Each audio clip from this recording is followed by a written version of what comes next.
bienvenidos, bienvenides.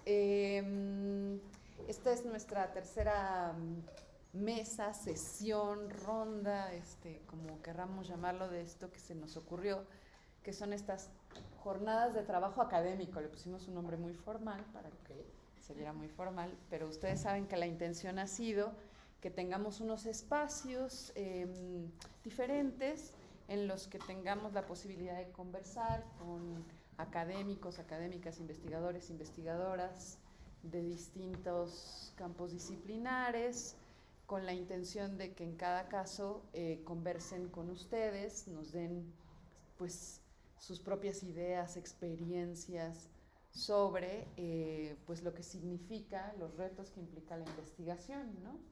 Y las dos sesiones anteriores, comentaba aquí a los colegas, pues me parece que han sido muy afortunadas, ¿no? Que, bueno, pues yo las disfruté mucho, no sé ustedes, pero yo sí. Y entonces, espero que hayan sido también muy provechosas. Y bueno, y me interesaba mucho que antes de que termináramos el trimestre, esta tercera sesión fuera pues de colegas de casa, me refiero a que de aquí de la división, y sobre todo que se tratara pues de personas que también compartieran sus propias experiencias y saberes en la investigación, y con un perfil pues que también se abocara al tema de la comunicación. Todos sabemos que eso es también de suyo vastísimo, amplísimo, y que tiene un montón de debates internos, pero que, bueno, después de haber escuchado a otros investigadores en otros que se dedican a otras cosas tan distintas, era esto también imprescindible. Entonces, pues invitamos al doctor Lizarazo, a nuestra querida Margarita Cires, que ella es todavía más de casa porque ustedes ya la conocen, y, pero que en este contexto me parecía también muy importante que estuvieran acá con nosotros. Entonces, bueno, pues como en las ocasiones anteriores, la idea es que ellos conversen con ustedes 15 minutos, 20 minutos, lo que les parezca adecuado, para presentar algunas ideas, y después que pasemos a esa parte rica y nutrida, que es la de preguntas y respuestas, y que vuelvo a invitarles a que pregunten todo lo que quieran, todas esas preguntas que uno no se atreve a hacer porque se supone que ya las sabes, pero que en realidad no tienes idea. Creo que es una buena oportunidad nuevamente, ¿no? Entonces, bueno, pues agradecerles mucho que hayan atendido a la invitación, y bueno, pues creo que ahora nos saltamos las formalidades que sí tuvimos en las anteriores, de leer toda una semblanza de media página, pero no importa, ahorita me la voy a echar. Pues comenzaremos con el doctor Diego Lizarazo, que es profesor investigador de aquí, de nuestra unidad, de la División de Ciencias Sociales. Algunas y algunos de ustedes probablemente lo conocen, porque ustedes también han estudiado aquí y, bueno, conocen parte de su trayectoria, de su destacada trayectoria académica. Pues a mí me parecía también muy importante que lo invitáramos para que conversara con ustedes. Entonces, con esta presentación tan informal, pues muchísimas gracias por aceptar. Al contrario. Diana, muchas gracias por la invitación. Me da mucho gusto estar junto con Margarita. Por cierto, tengo que decirles que Margarita, yo no sé si te acuerdas, pero fue mi maestra en el módulo 9, en este cine. Y recuerdo que con Margarita leímos a Christian Metz. A Christian Metz, ¿no? Algo de Metz, que era como fundamental, ¿no? Y bueno, y sí dejó una herencia, porque finalmente yo en algún momento empecé a hacer trabajo sobre cine. Parte de mi producción académica es investigación sobre cine. Entonces, bueno, es un poco también ese tema de cómo la producción académica tiene como fondo las relaciones afectivas, las relaciones de complicidad, ¿no? Los referentes comunes. Y bueno, agradecerles a cada una de las personas que están aquí por acompañarnos. Realmente va a ser un gusto poder conversar con ustedes. Les confieso que en realidad no preparé una presentación, pero lo que podría decirles para empezar es que efectivamente ese campo de los estudios comunicativos es un campo muy heteróclito, aborda diversos fenómenos de muy distinto carácter, y en ese sentido creo que mis líneas de investigación y mi trabajo de investigación también han tenido esa heterogeneidad, ¿no?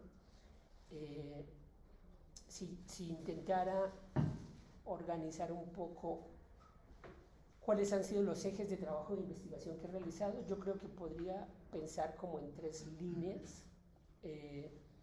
Una línea tiene que ver con efectivamente trabajo de investigación en campo, con ciertas comunidades, en particular una serie de investigaciones que hice en Colombia hace varios años en torno al contexto de violencia que se vivía en ese tiempo. Y ahí eran investigaciones fundamentalmente que tenían que ver con tratar de comprender los procesos a través de los cuales las comunidades generaban dispositivos o estrategias para ser resilientes frente a la violencia. Eso era lo que nos interesaba, ¿no? Cuáles eran las formas a través de las cuales podían enfrentar este contexto tan brutal, particularmente porque en algunas de las comunidades con las que trabajamos, en el distrito de Agua Blanca, a las afueras de la ciudad de Cali, por ejemplo, trabajamos en Bucaramanga también, trabajamos en Bogotá, en las zonas de Ciudad Bolívar. Ahí en esos diversos contextos, eran contextos, digamos, de disputa territorial por distintas fuerzas, y entonces, digamos, estaban atravesadas por una multiplicidad de violencias que a veces eran inclusive indescifrables, ¿no? No sabemos nada de esto, ¿eh? No se sabía quién, cuál eran, a dónde pertenecían los agentes violentos, por ejemplo. No lograba identificarse si eran paramilitares, si eran agentes del narcotráfico, si era guerrilla, si era el propio ejército encubierto.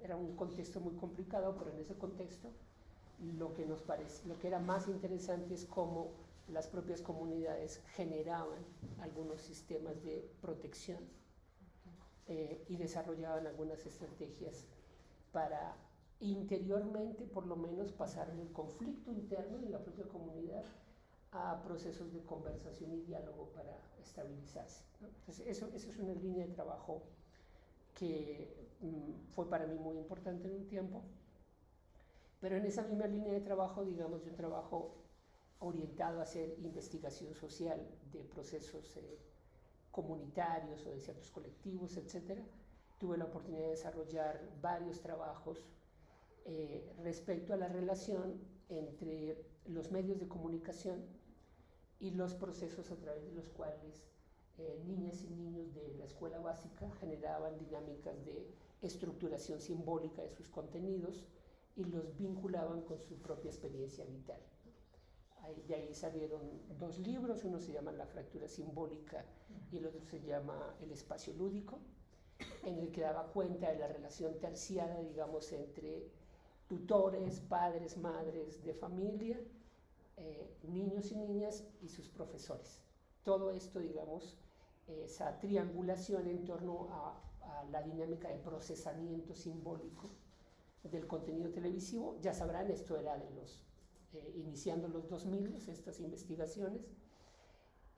Ahora pues ya no es el discurso televisivo la fuente simbólica e imaginaria fundamental, pero ahí trabajé un poco en esa dirección. Y luego estuve trabajando básicamente con profesores lo que dio como resultado otros 2 libros. Uno se llama La ansiedad cibernética y el otro se llama Símbolos digitales. Esa fue una investigación macro en la que coordiné la UAM con la Secretaría de Educación Pública para dar cuenta de los procesos de incorporación de las tecnologías digitales y computacionales en las escuelas en México a partir de esos megaproyectos que hizo la Secretaría de Educación Pública, que empezaron con Enciclomedia, luego otro proyecto se llamó Habilidades Digitales para Todos, etc. Esa idea que reposaba en todas las iniciativas de que introduciendo computadoras y alta tecnología en la escuela, las escuelas iban a mejorar automáticamente y los niveles de rendimiento escolar iban a subir, ¿no? Entonces ahí lo que trabajábamos ¿Qué era... tiempo fue? Estamos hablando de 2008 al 2011 más o menos, ¿no? Que fue que desarrollamos esos proyectos. Entonces, esto es toda una línea, digamos, en la que he tenido la oportunidad de hacer investigación con actores sociales y en comunidades concretas. Una segunda línea, yo creo que es una línea de trabajo en torno a el análisis de obra. Mi formación en la maestría y en el doctorado fue una formación en filosofía vinculada con dos corrientes. Una línea es el tema de la lógica matemática y esas cosas, estructuras formales, pero por fortuna a ese formalismo le ganó la estética y entonces me fui haciendo trabajo sobre estética. Y entonces hay una serie de trabajos de estética en torno a pintura, en torno a fotografía, en torno a infoimagen, que tiene una lógica epistemológica y metodológica distinta, ¿no? Es de otro carácter, digamos así.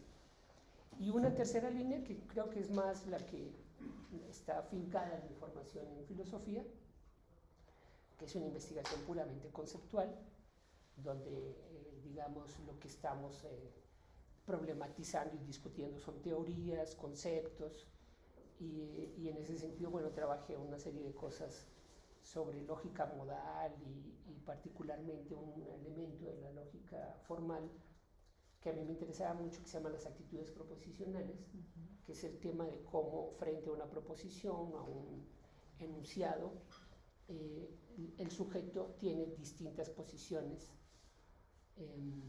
epistemológicas, pero también intencionales, ¿no? Desde la creencia, la afirmación, hasta la duda, la incertidumbre, etc. Entonces eso me interesaba, y ahí, bueno, fue discutir un poco pues con la tradición de la lógica y la filosofía analítica que llega hasta ahí y que va desde Gottlob Frege y la filosofía de las matemáticas en Alemania, pasando por Bertrand Russell, Head, hasta Wittgenstein, Kripke, esa línea, ¿no?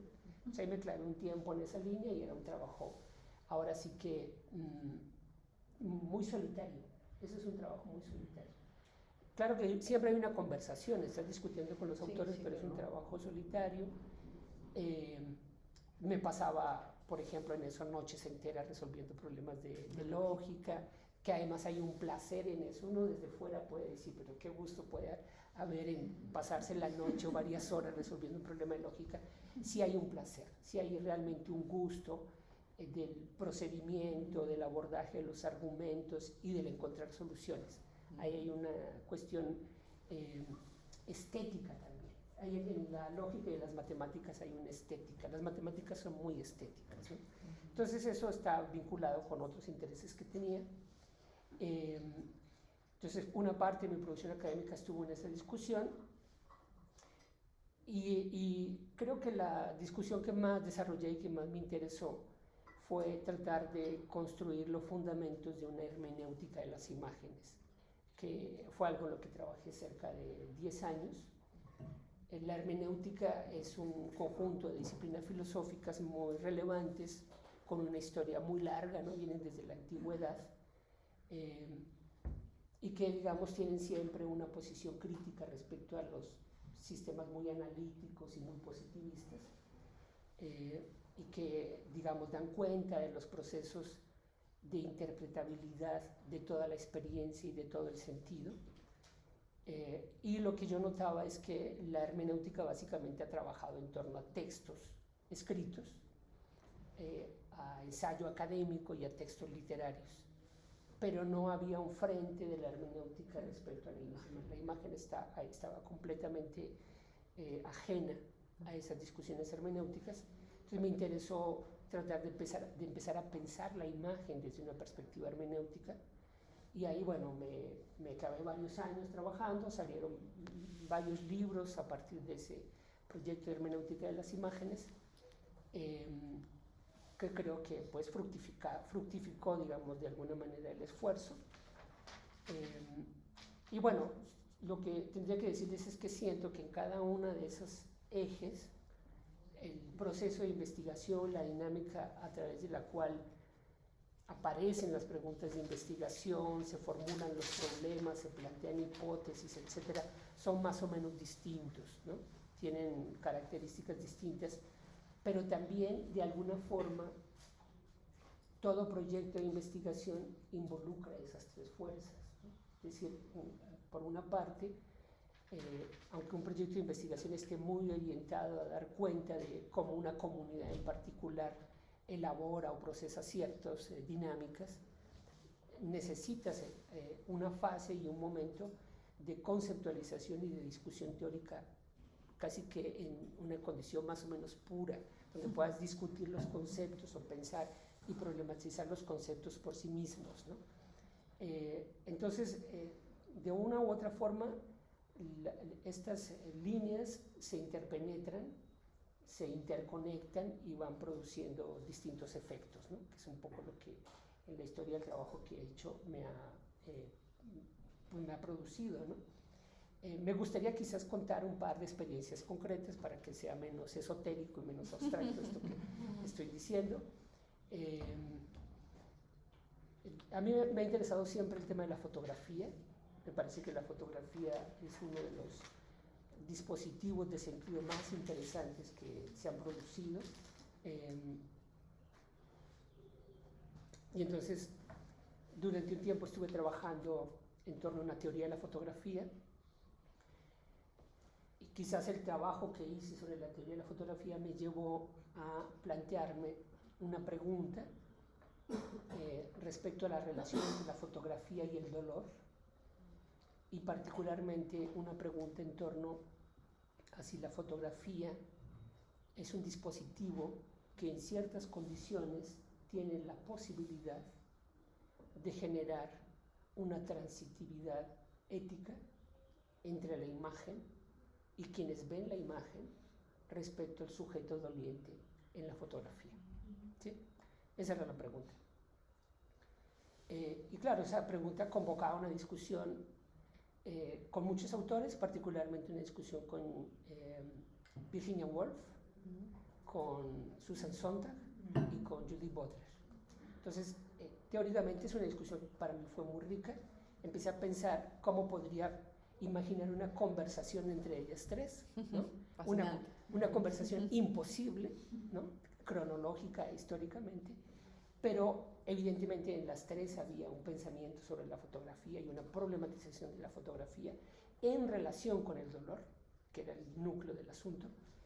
Y entonces lo que hice fue justamente ensayar, ponerlas a conversar.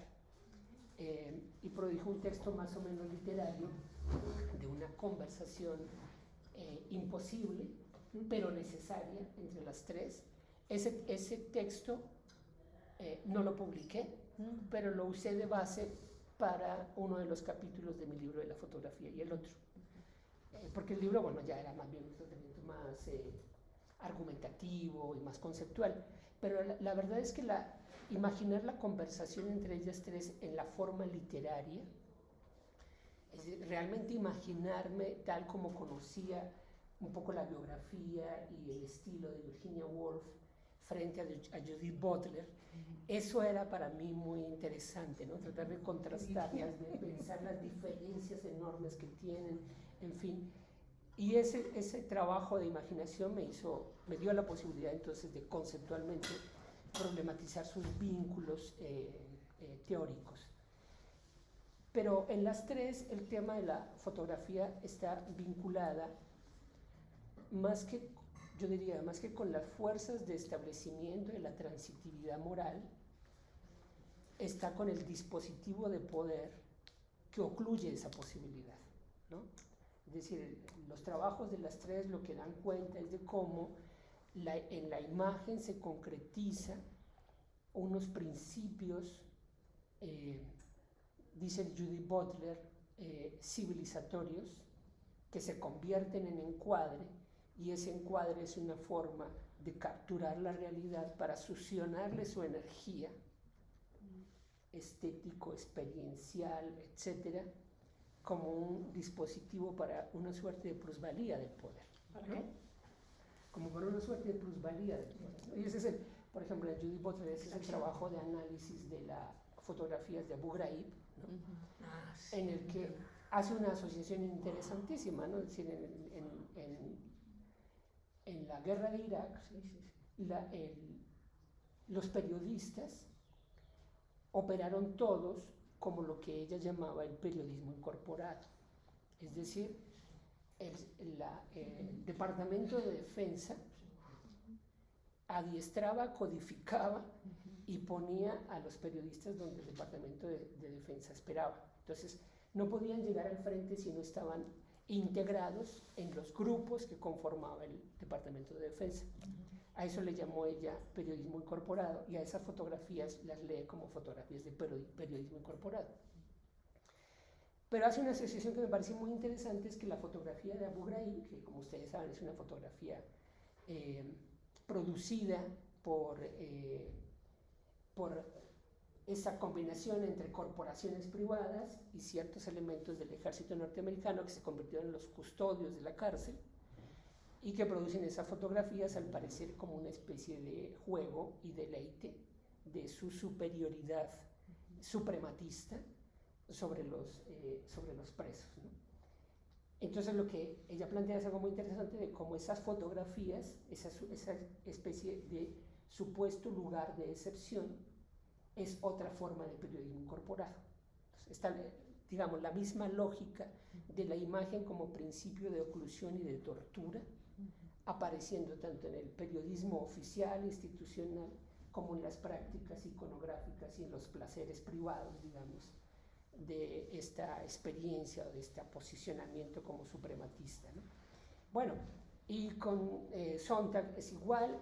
En las tres lo que encontré es básicamente una reflexión y una explicación teórica de la fotografía como un dispositivo de encuadramiento, implantación, succión, reticulación y reducción del otro, ¿sí? Pero a mí me interesaba explorar el dispositivo contrario, el tema de cómo quizás en ciertas condiciones la fotografía, en lugar de producir estos procesos, puede contribuir a generar lazos de solidaridad, de fraternidad y de reconocimiento. Y eso lo encontré en 5 fotógrafos y fotógrafas latinoamericanos. En México, la obra de Yael Martínez, un fotógrafo guerrerense, que en el 2013 produce una excelente... Si me paso de tiempo me dices para hacer el corte. No hay problema. Ya voy al punto. En el 2013 produce una excelente serie fotográfica que se llama La Casa que Sangra, en la que da cuenta de cómo a la familia de su esposa, en la familia de su esposa es asesinado uno de los hermanos de ella y son desaparecidos otros 2 en el contexto de este proceso de conflictos y de violencia en Guerrero. Y entonces él hace una serie fotográfica al interior de su propia familia, en la que da cuenta de la experiencia que se está poniendo en juego ahí. Me interesó trabajar con la obra fotográfica de Jesús Abad Colorado, un fotógrafo colombiano que en los años 90 hace una importante serie fotográfica acompañando a las víctimas del conflicto armado, series muy entrañables y muy complejas, en las que el fotógrafo realmente está vinculándose y está siempre del lado de las víctimas. Eso es muy fehaciente en el trabajo de Jesús Abad, a diferencia de otros fotógrafos de prensa en los mismos contextos. Él realmente nunca imagina la fotografía como una práctica de objetualización y de robo, sino como una práctica de alianza y de acompañamiento. De hecho, él tiene como una de sus premisas de trabajo que las fotografías que toma siempre tienen que retornar a la propia comunidad o a las propias personas que han sido fotografiadas, ¿no? Entonces siempre hay una dinámica de acompañarlos en el conflicto, llevar las imágenes a los contextos y los foros necesarios y luego retornar con esas imágenes a la propia comunidad. Y bueno, encuentra cosas terribles como que una buena parte de sus fotografiados cuando regresan ya han sido asesinados, o desaparecidos, etcétera, procesos de ese tipo. Me interesó el trabajo de Erika Dietes, una artista también colombiana, antropóloga, que hace una serie de prácticas fotográficas y otras prácticas estéticas con las familias sobrevivientes de los procesos de violencia. Hace, por ejemplo, una cosa muy linda, y hizo una cosa muy linda, es que el diálogo y la relación con las diversas familias en las veredas, por ejemplo, del departamento de Antioquia, que fue una zona muy lastimada por la lucha entre paramilitares y guerrilla. Entonces, ella fue hablando con las familias, les comentaba el trabajo que hacían y las familias le daban prendas de sus familiares desaparecidos. Entonces ella tomaba las prendas, las lavaba, las dejaba muy pulcras, las metía en unos estanques de agua destilada y producía fotografías de altísima definición, muy transparentes, que luego imprimía sobre cristal. Todo este procedimiento tenía que ver con el tema de la necesidad de ritualización de la experiencia de la desaparición que estas comunidades no pudieron tener. Y incluso, porque lo que hice fue contactar a cada uno de los fotógrafos y fotógrafas y verme con ellos y trabajar un poco con ellos. Entonces, por ejemplo, Erika me contaba que tanto esa exposición de las prendas diafanizadas, ¿no?, como otra serie fotográfica, la que ahora les hago un breve comentario, una vez que las tuvo ya formateadas bajo los criterios de obra que ella quería, fue a la comunidad y les planteó cómo las podían exponer. Y un asunto invariante es que en todas las comunidades le pidieron que las expusieran en la iglesia y en las parroquias. Entonces, en las parroquias lo que se veían era justamente esos cristales, ¿verdad? Como vitrales, muy pulcros, o a otra serie de fotografías de las que ahora les hablo, de los gestos y las expresiones de un conjunto de mujeres que habían vivido la experiencia brutal de ver el asesinato de un pariente querido, ¿no?, de que les habían obligado a ver el momento en que asesinaban a su hermano o a su hijo o a su esposo, etc., ¿no? Entonces lo que hacía ella es que, acompañada con un proceso terapéutico, dialogaban con estas mujeres y en ese proceso de conversación ellas contaban el momento, el acontecimiento funesto en el que eso se producía, y ella tomaba fotos de sus expresiones en esos distintos momentos. Entonces en la fotografía se aparecían ellas en el gesto, digamos, que de alguna manera capturaba ese momento de memoria terrible, y todo eso se exponía en la iglesia. Entonces lo que ocurrió es que la gente empezó a llevar veladoras, se llenaron de velas las iglesias, hablaban de la exposición y terminaban con una oración comunitaria. Es muy interesante porque aquí, digamos, el ritual estético o artístico se volvió un ritual religioso también, ¿no? Y las dos cosas estaban interiormente articuladas, ¿no? Entonces, por cierto, en las imágenes de estas mujeres, yo recuerdo que una cosa que me pareció importante, esto habla un poco de cómo los problemas de investigación o los elementos saltan en algún momento. Yo veía esos rostros y esos rostros me traían una memoria que yo no sabía de qué era, hasta que por alguna razón en algún momento empecé a ver las imágenes de las vírgenes locales, de la Virgen de Chiquinquirá, por ejemplo, y sus rostros tenían los gestos de las vírgenes.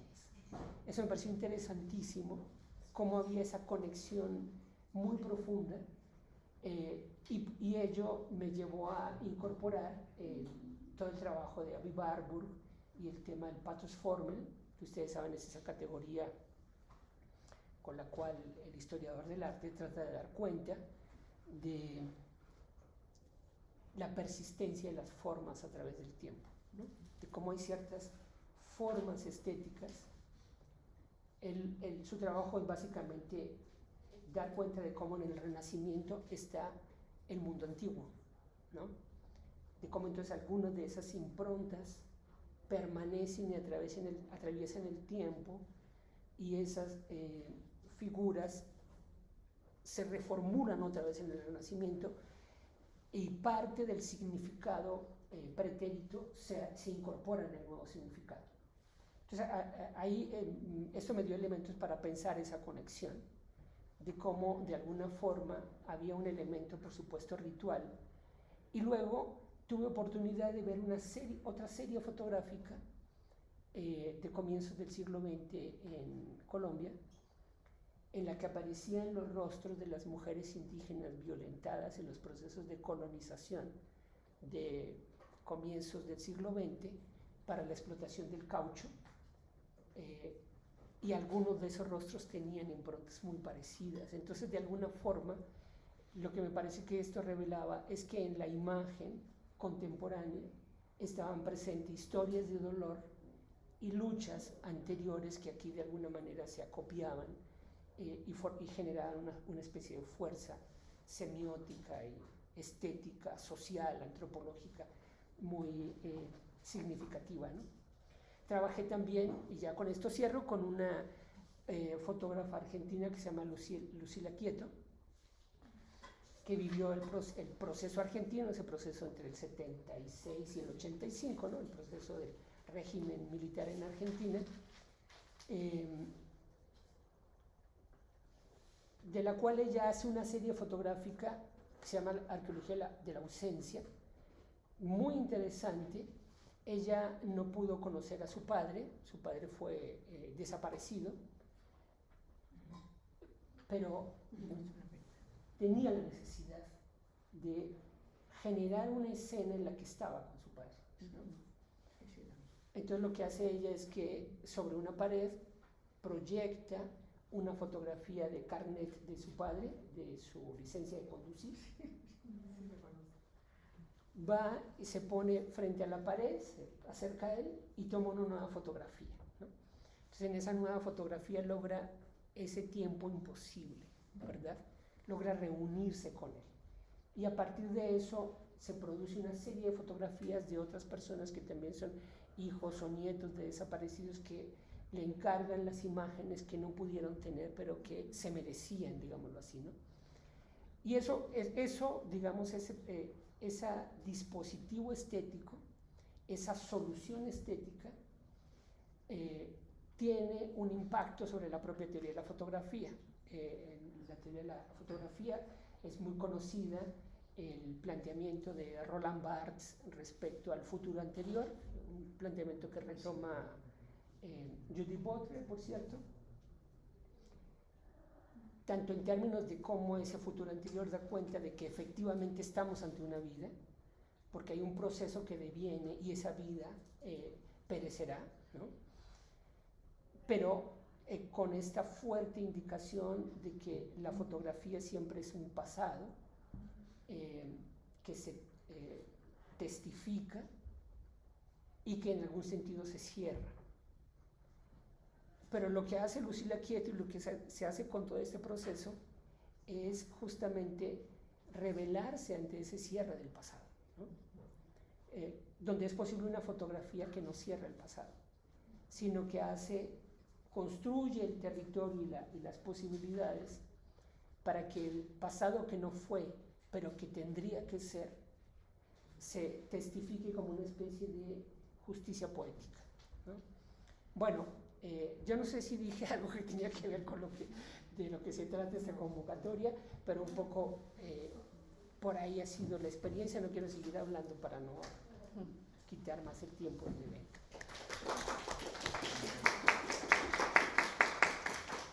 Bueno, yo creería que tiene todo que ver. Claro Todo que sí. ver porque, pues bueno, es un tránsito de multidisciplinario, diríamos, ¿no? En tantos sentidos. Y bueno, yo no voy a robar ningún minuto de tiempo para que entonces ahora la querida Margarita también nos exponga y entonces tengamos oportunidad de hacer todas las preguntas que hayan podido provocar ambas exposiciones, ¿no? Entonces, Margarita, que es de casa, que la conocen bien y que también está aquí con nosotros. Ya nos empieza a ver. Bueno, miren, lo que yo pensé ahora es un momento como de fijación. Te voy a contar en realidad una experiencia que en cierta medida ya la había platicado en el seminario que tuvimos sobre rituales, mitos, símbolos, ¿no? En donde platiqué de cómo llegué al rumor. Entonces me gustaría plantearles esa experiencia, cómo llego yo al tema, digamos, del rumor. No quiero hacer un recorrido por las diferentes investigaciones. Si hay tiempo al final, me gustaría sí reflexionar sobre los momentos de bloqueo en las investigaciones, ¿sí? Entonces, sí, hay momentos de bloqueo, si hay tiempo, entonces eso lo trabajamos. Este es un momento, digamos, para mí cómo llegué al tema del rumor, para mí es una cosa, ¿cómo podríamos decir? Casi constitutiva, ¿no? Yo diría de ser investigadora. O sea, sí lo veo, o sea, es una cosa así como, ¿no? O sea, no me es fácil, paradójicamente, aunque he hablado 30,000 veces del rumor de los pitufos, ¿se acuerdan? Bueno, es volver a ella, pero en este conversatorio, ¿sí? Siento que algunas cosas ya las he dicho, otras cosas no las he dicho, ¿no?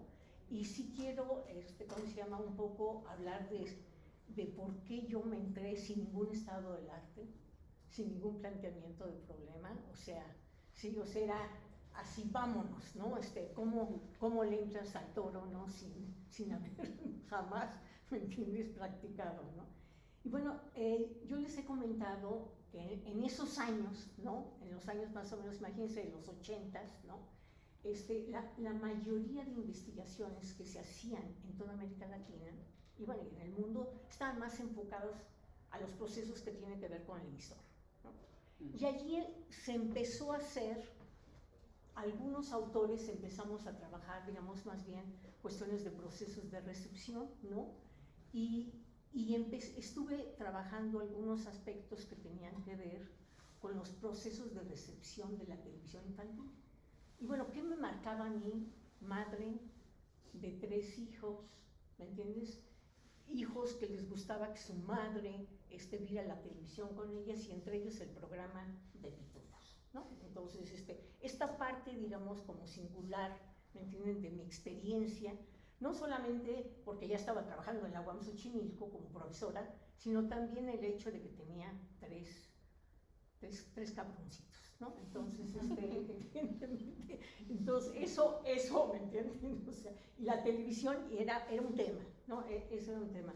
Entonces, entre varios investigadores, precisamente, que hemos pasado también por la carrera de comunicación, estaba Carmen de la Pesa, Sara Corona y yo, con esta idea de que ellas también madres, ¿no? Con algunos cabroncitos también, ¿no? Entonces, y que, ¿cómo se llama? Que estábamos familiarizadas con la cosa de la televisión infantil, y por otro lado, frente a las todavía vigentes teorías de comunicación en donde se plantea el proceso de comunicación de una manera lineal, ¿no? Todavía se ve en cierto tipo de concepciones esta idea. Entonces, nosotros fuimos a ver esta idea de los procesos de recepción, ¿no? Entonces, ahí hicimos toda una serie de investigaciones que paradójicamente querían separarse de las técnicas típicas de laboratorio, ¿me entienden?, donde se pone al sujeto a ver una televisión o cosas por el estilo, o cosas de tipo cuantitativo. Yo veía a mis hijos jugar, ¿sí? O sea, los veía, ¿me entiendes?, cómo jugaban y cómo, sobre todo, a diferencia, digamos, mis hijas casi no retomaban elementos de todos los superiores, y mi hijo sí, ¿no? O sea, es una cosa muy constitutiva, digamos, llama muchísimo la atención de cómo los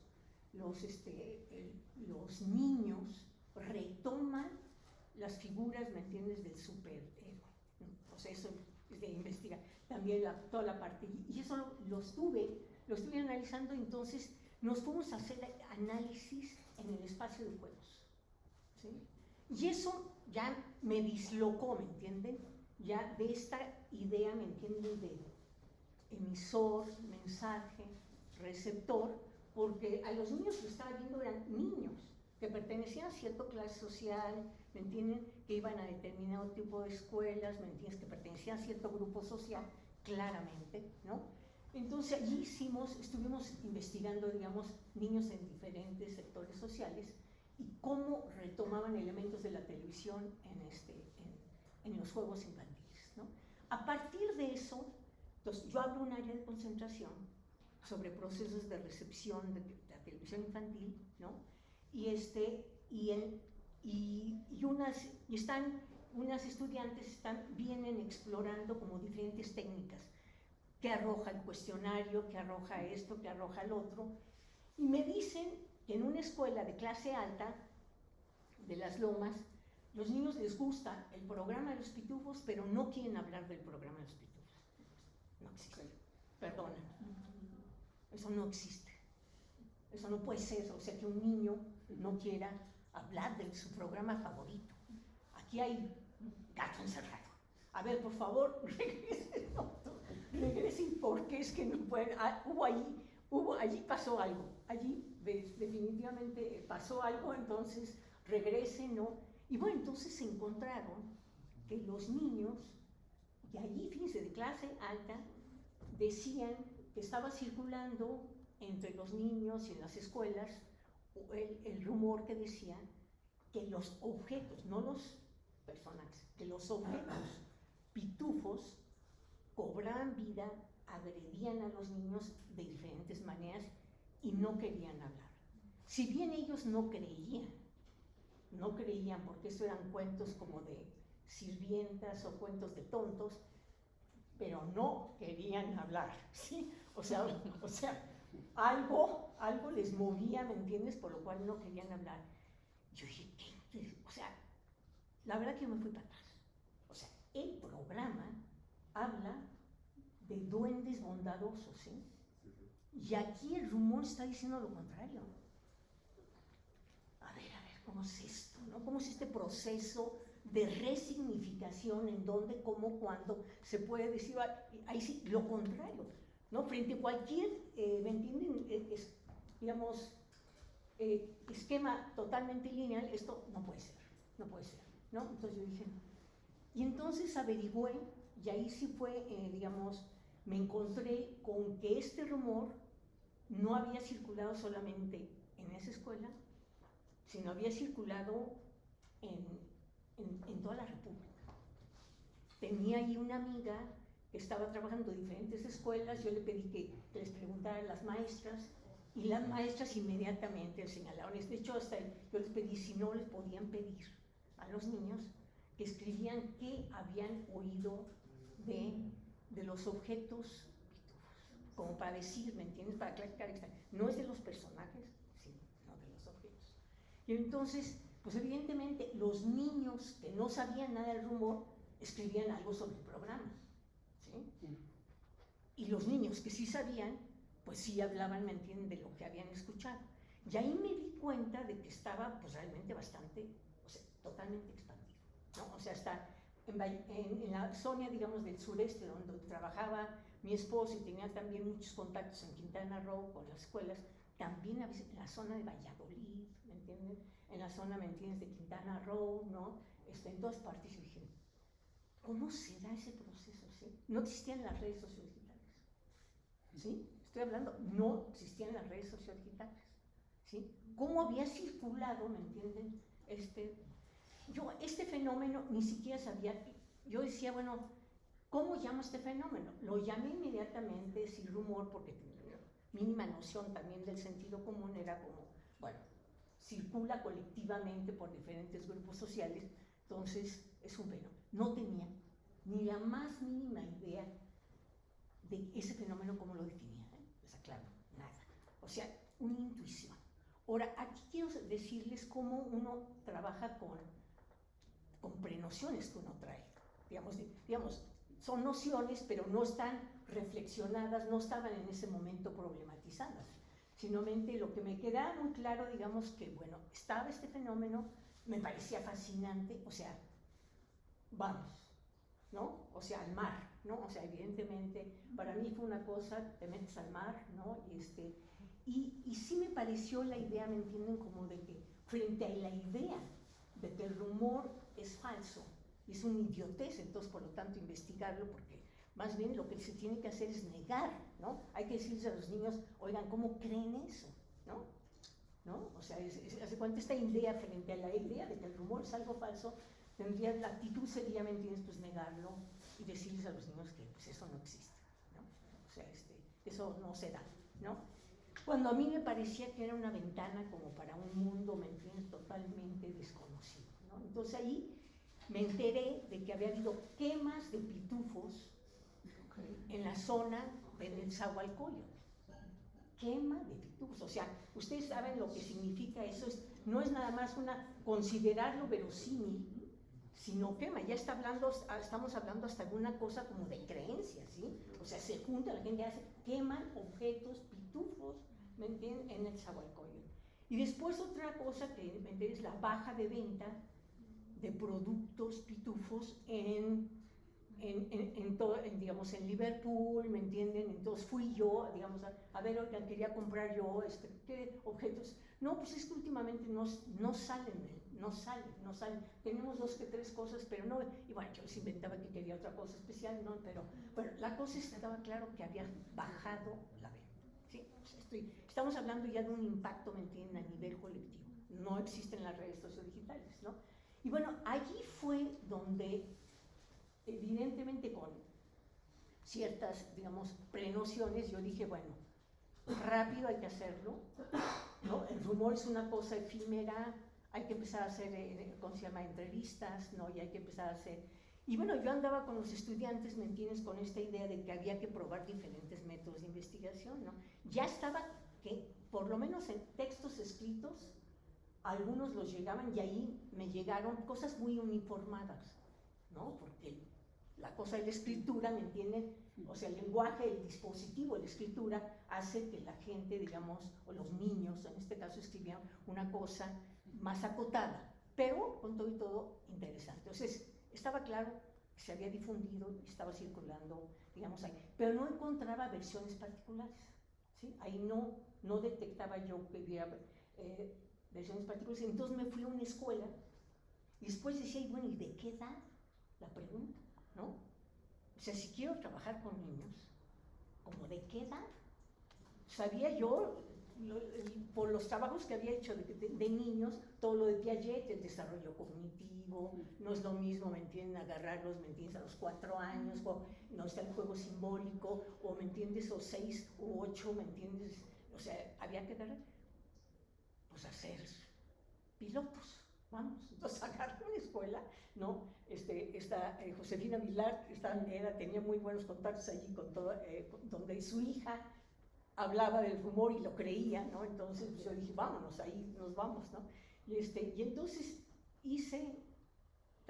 les pedí a los niños tanto textos escritos como ya empecé a hacer un dispositivo de entrevista grupal. O sea, lo que a mí me quedaba claro que era la oralidad. ¿Sí? Yo estaba estudiando un fenómeno oral. Entonces me iba al piso con los niños, ponía una grabadora, todos los niños sentados en el piso, ¿sí? Como una especie así como de, y vámonos, cuéntenme qué saben de los objetos pitufos, qué cosas le han narrado. Y vámonos. Bueno, esto disparó, les juro que en el Nezahualcóyotl, yo todavía me acuerdo de ese niño de Alfonso. O sea, todavía lo tengo aquí en la mente porque yo estaba que no sabía absolutamente nada, no sabía dónde meterme, estaba articulando, ¿me entienden?, los pitufos con la Llorona, y además decía que la Llorona era la Andalona. Entonces, bueno, o sea, la verdad que me fui casi como un poco para atrás. O sea, yo estaba, no sabía ni qué me estaban diciendo, estaba la grabadora allí, de repente yo hacía preguntas como, oye, ¿y esto a qué te refieres, no? Pero hablando y hablando. Recuerdo nada más una parte de la conversación en donde una niña, que el niño dice la Andalona, y le dice, no es la Andalona, es la Llorona. Mira, tú no sabes nada porque no tienes ni televisión, ¿sí?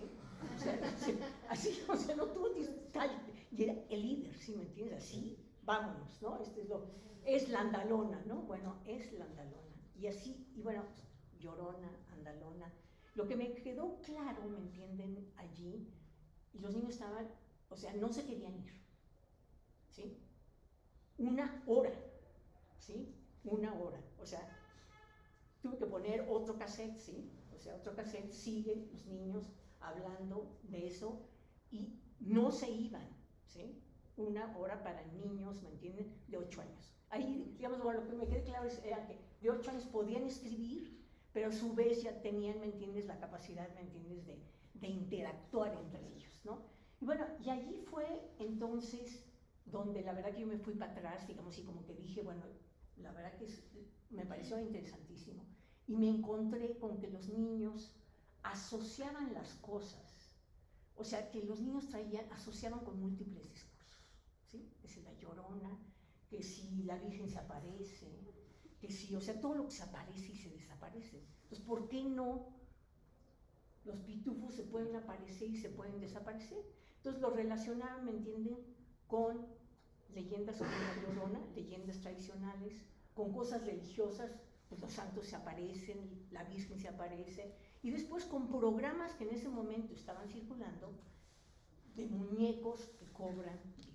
Entonces estaba el discurso, fíjense, religioso, el discurso de las leyendas, el discurso también televisivo, ya están impactando esa oralidad, ¿no? Entonces, pues allí yo, en una recreación, 2 años después, ¿sí?, concluí que allí había circulado la versión del pitufo aparecido, el pitufo endemoniado y el pitufo vengativo. O sea, si ustedes ven uno, el aparecido más con la leyenda de los aparecidos, el endemoniado con toda esta cosa de que, pues, ¿a poco no? Ustedes han visto que también el demonio, ¿no?, se ha metido en el alma de ustedes, ¿no? O sea, está claro, ¿no? Entonces, por lo tanto, y que los muñecos, si ustedes los tratan mal, se vengan, ¿eh? Se vengan, eso está claro, ¿sí? Entonces, las 3 versiones redonditas, ¿sí? Redonditas, ¿no? Estaba claro que eran verosímiles. Y entonces empecé a trabajar, precisamente ahí viene Metz, ¿no? Empecé a trabajar, yo dije, o sea, a mí no me interesaba lo de falso, o sea, ¿sí me entiendes? O sea, se me hacía absurdo decir, bueno, esto es falso, ¿por qué investigas eso? No, o sea, me parecía interesante porque era verosímil. ¿Y por qué me vino esa categoría? Porque yo había trabajado en cine, también dando cine, ¿no? Dando cine, ¿no? Y al dar cine siempre daba Metz. Desde el, ¿cómo se llama?, significante imaginario, y también los trabajos sobre lo verosímil, que hasta ahora yo estoy enamorada de esa categoría. O sea, ¿no? O sea, es lo verosímil te permite ver lo que en determinado momento es creíble dentro de un género. O sea, lo verosímil proviene de una categoría de la teoría literaria, ¿sí? De ahí se lleva a todos ¿cómo se llama?, análisis también mediáticos, ¿no? Pero viene de la teoría literaria, ¿no? La crítica literaria, para decir por qué tal novela es verosímil en tal contexto. Y ahora ya no lo podría ser, ¿no? Entonces yo no trabajaba con los géneros, western. O sea, si ustedes ven la historia del western, cómo ha cambiado, por favor, ¿sí? O sea, cómo estaban, quiénes eran, ¿me entiendes?, los malos y los buenos, los que traían la civilización. Todo eso ha cambiado totalmente. Ahora hay mujeres, las 7 jinetes, ¿me entiendes? O sea, el verosímil cambia. Eso es una de las cosas que plantea precisamente Metz, ¿no?, muy claramente. Entonces, para mí era lo verosímil en cada contexto cultural, ¿sí? Entonces, rumor, muchas versiones, entonces, en cada contexto cultural se da eso. Y eso, entonces ya lo trabajé yo en toda la parte maya. Y entonces ahí los niños me metieron, era yo de México, y consideraban que yo sabía muy poco de las tradiciones mayas. Entonces, hablaron de los aluches, de la Ixtabay, ¿me entienden? De todo ese, digamos, todo ese mundo, digamos, de tradiciones mayas. Y sí decían, bueno, en la capital les llaman pitufos, pero son los aluches, ¿sí? ¿Sabes? Es precioso, o sea, ¿me entiendes? Traducido, ese proceso de resignificación, sí, traducido. Es que, bueno, pues en la capital solamente ven los programas de pitufos, pero nosotros aquí, ¿no? Sabemos que los aluches son duendes y que cuidan las milpas y que hacen travesuras. Y claro, el pitufo entonces puede ser muy travieso. O es como el Ixtabay, ¿no? Como esta mujer que seduce, la Lorelai, ¿no? Es una especie de mujer que seduce a los hombres y seduce a los niños. Y entonces, evidentemente, los niños no saben encontrar el regreso. O sea, sí hay cosas peligrosas. Pero si ustedes ven, sí, estos niños también sabían la versión del aparecido, ¿no? Pero no era lo que más le interesaba. Y bueno, y yo digo en el último contexto, porque ahora lo que hice en realidad es el segundo que yo trabajé, tenía que ver con niños de clase alta, ¿sí?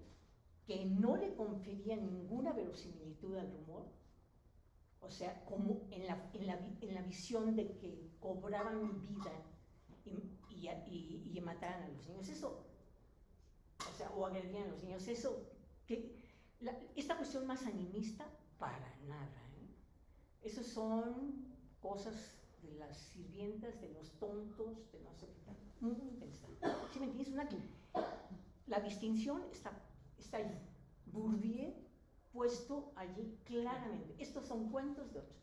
Pero bien que se identificaron con la situación de que había niños a quienes habían agredido y a niños que habían matado. Eso sí lo creían. O sea, sí. ¿Pero por qué? ¿Cómo fue esta cosa? Y entonces empezaron a elucubrar, ¿no?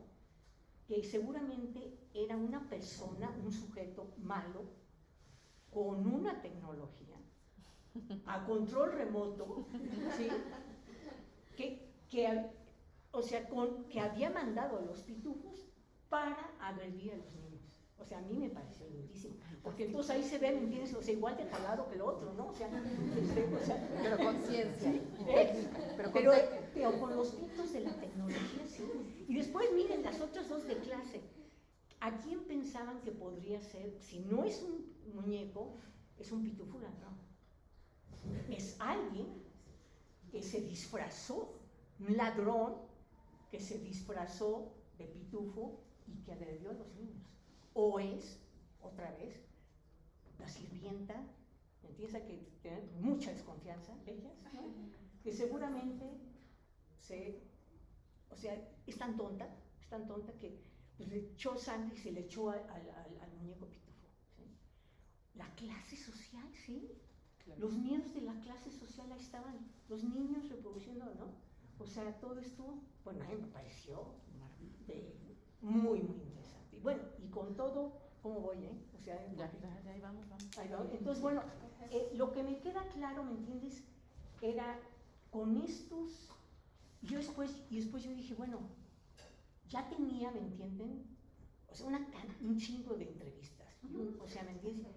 Y ahora había me podía permitir eso porque tenía también, como decía, en este momento teníamos estudiantes de servicio social, ¿me entienden? Que podían hacer, ¿me entiendes? O sea, la verdad que es la extracción de trabajo, ¿no? O sea, entonces, para pasar, ¿no? Y entonces, que a su vez habían visto esos programas, ¿me entiendes? Entonces, bueno, llegué a la conclusión que eran dos grupos sociales contrastantes, ¿no? A nivel, por eso, mundo, digamos, tecnológico, de clase alta, ¿no? Y, ¿cómo se llama? Y Nezahualcóyotl, donde precisamente había habido la quema de pitufos, versus los de la zona de Valladolid. Entonces, estos tres, ahora, tengo que hacer una investigación, pero si ya había hecho parte de la... O sea, evidentemente todo el trabajo de campus usted lo había hecho. Yo nunca había hecho ningún planteamiento de problemas, ¿sí? ¿Me entiendes? Hasta allí no había escrito absolutamente un solo. Ya tenía un artículo, Sí, empecé, ya tenía un artículo, pero no tenía ningún proyecto de investigación como tal. Y me acuerdo una pregunta de un compañero, Eduardo Andión, y bueno, ¿qué entiendes por rumor? ¡Ay, chingado! ¿Cómo? ¿Qué? ¿Cómo? ¿Cómo? ¿Sí? Madre, o sea, ¿sí me entienden? O sea, evidentemente yo fui a hacer después todo lo que vendría siendo el Estado de Derecho. Después, ¿sí? Como muchas cosas que yo usaba posterior, ¿no? O sea, yo no hice la preparatoria, ¿cómo se llama? La universidad, sí hice primero un año de preparatoria, después la universidad, después un posgrado, ¿me entiendes? Y después regresé a hacer la preparatoria, o sea, así era, así como, esto igual. Entonces, sí, ahí sí me meto con el Estado de arte. Y muy importante, ¿sí? O sea, no quiero tirarlo a la borda, ¿me entiendes? Por ningún motivo. Empecé entonces, como tú dices, a dialogar con los autores. A partir de un trabajo de campo que yo tenía. ¿Sí? A ver, Allport y Postman, ¿no? La Segunda Guerra Mundial, el análisis de los rumores, son falsos, por favor, población, tengan miedo de los rumores, hay que tener en cuenta esto, y desde una psicología, ¿sí? Psicología además individual. Estaba muy claro que los rumores eran simplemente satisfacciones, eran como que eran, digamos, producto de los deseos o de los miedos. Sin duda eso está, sin duda está, pero lo reducían a esos mecanismos psicológicos, ¿no? Después venían teorías interesantísimas, y bueno, y aquí sí me peleé con ellos, ¿eh? O sea, con Allport y Postman, un empirismo, un positivismo barato, pero barato, ¿me entiendes? La idea de que esto es verdad, esto es falso, ¿sí? Como si hubiera una línea muy clara entre qué es por ningún cuestionamiento de qué es verdad y información, ¿no? O sea, la verdad que allí sí, o sea, eso sigo peleándome con aquellos autores que hablan de desinformación, como si quedara muy claro qué es información, ¿sí? Entonces allí, bueno, me meto a la psicología individual con Allport. Rouquet me pareció interesantísimo, ¿no? La verdad que súper interesante, ¿cómo se llama? Como psicólogo, digamos, psicólogo social, ¿no? Que él sí se distancia de esta visión más empirista, ¿sí? Y plantea la idea de que el rumor nos pone en contacto con el pensamiento social. ¡Wow! ¿No? O sea, ya, ¿me entiendes? Ya veía yo con las representaciones sociales de una clase social, ¿no? Cómo el rumor interpreta una realidad, ¿sí? Entonces, bueno, ahí me estaba acercando a personas que me iban a ayudar, ¿me entienden? A definir, ¿cómo se llama? Al rumor, ¿no? De Ippola, fascinante, digamos, de Ippola, cuando habla de él precisamente de los procesos de comunicación resistencial en los rumores, ¿no? Ahí había una dimensión, digamos, como más política. Lo que sí, entonces yo empiezo a trabajar, ¿me entienden? La noción, ya empiezo a redefinir, digamos, el rumor como un relato incompleto. Y esto de incompleto me salió por Gritti, un francés, que los franceses han trabajado mucho las cosas del rumor, ¿no? Que decía que el rumor era un relato agujereado. Yo dije, no, más bien es un pastiche, ¿sí? O sea, es una cosa, ¿me entienden? Es un interdiscurso total, ¿no? Entonces no es agujereado, ¿no? Yo decía, él ve falta, yo no veo falta, que sobra, más bien. O sea, aquí es una cosa, ¿me entienden? Pero me sirvió, agujereado no. Entonces ahí, ¿me entienden? Con él me ubiqué incompleto, relato incompleto en permanente transformación. Por lo tanto, si uno trabaja el rumor, tiene uno que trabajar las diferentes versiones de un rubor, o sea, eso nos lleva, digamos, y en diferentes contextos culturales, como, digamos, como en alguna medida yo lo había trabajado. Ahora, en ese tiempo, si ustedes ven, era una cuestión oral.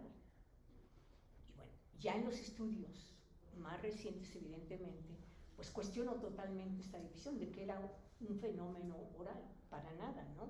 Ahora es un fenómeno oral, pero que circula también, digamos, oral, no solo presencial, sino a veces en audio, ¿cómo se llama? Visual, audiovisual. Entonces, bueno, esto se amplía totalmente.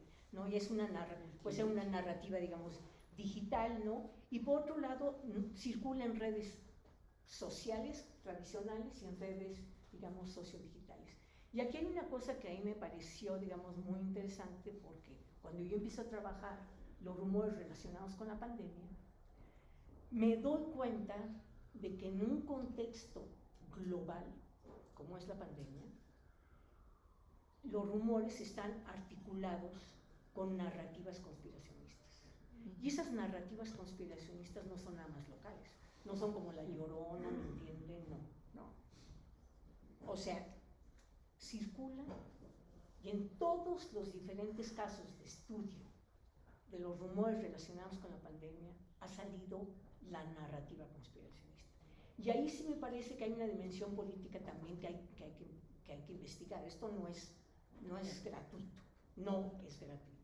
O sea, sí ha habido grupos ligados a los trumpistas y a la ultraderecha, digamos, en Estados Unidos, que han contribuido a que muchas de esas, porque da la casualidad que este tipo de narraciones estaban en Alemania, ¿me entienden? Estaban, o sea, por todos lados, pero muy interesante es la dimensión local. Cómo se procesan esas narrativas conspiracionistas a nivel local. Entonces siempre hay, digamos, bueno, eso, digamos, un poco en ese tipo, digamos, de abanico, digamos, me he seguido moviendo. Es un tema que, como ustedes verán, todavía me sigue apasionando, ¿no? No lo puedo negar, ¿no? Y bueno, así está la cosa.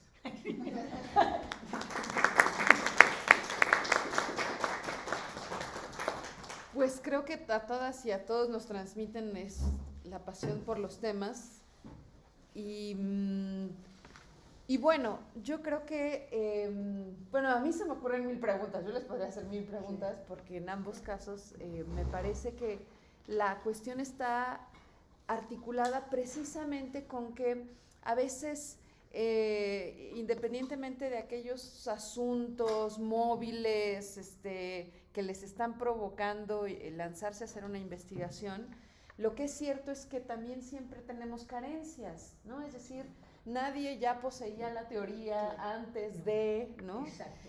Nadie ya tenía la estrategia metodológica certera, previamente preconcebida, pero lo que hay son intereses que se van expresando y una búsqueda muy clara de hallar aquello que te permita interpretar, dar cuenta, formular, ordenar, e incluso dialogar con lo que estás investigando, ¿no? Sí. Entonces, creo que ese es el punto clave. Entonces, bueno, pues pero yo puedo hacerles preguntas después, porque mi trayectoria es exactamente al revés. Escuchaba a Diego, y yo acabas de eliminar mi gusto culposo por la filosofía analítica. Okay. Es decir, a mí me encantaba yo soy filósofa de formación y entonces me encantaba la filosofía analítica y después dije, esto no sirve para nada. Y entonces, entonces mi tránsito ha sido como a ir a descubrir el mundo de la ciencia social, en lo que esto quiera decir, ¿no? Y entonces es claro esa necesidad de ir explorando las formas a través de las cuales construimos eso que llamamos conocimiento, ¿no? Entonces, pues los invito a hacer todas las preguntas que quieran hacer sobre aquello que también les mueve en sus propios procesos de investigación y los enormes retos que esto contrae, ¿no? Y bueno, decirles, la sesión anterior, una colega les dijo, comenzó su participación, o ya no me acuerdo si la terminó, diciéndoles, bueno, y recordarles que tienen 1 año para terminar su investigación, así que las preguntas pueden ser filosóficas abstractas, pero probablemente no se respondan en este posgrado, o en esta fase de la vida, a lo mejor hay que dejarlas abiertas, ¿no? Entonces, bueno, les voy a dar la palabra. Yo voy a tener que irme porque tengo que ir a recoger a mis chamaques. Okay. Pero Nacho se queda aquí en mi sustitución para dar la palabra y para cortar cuando ustedes también crean que sea necesario cortar. Y bueno, pues yo... Yo tengo que irme a las 2:30. Exacto, de las 2:30 no pasa esto porque ese es el horario Perfecto. preprogramado, ¿no? Entonces, bueno, pero ahora sí, ronda de preguntas y respuestas.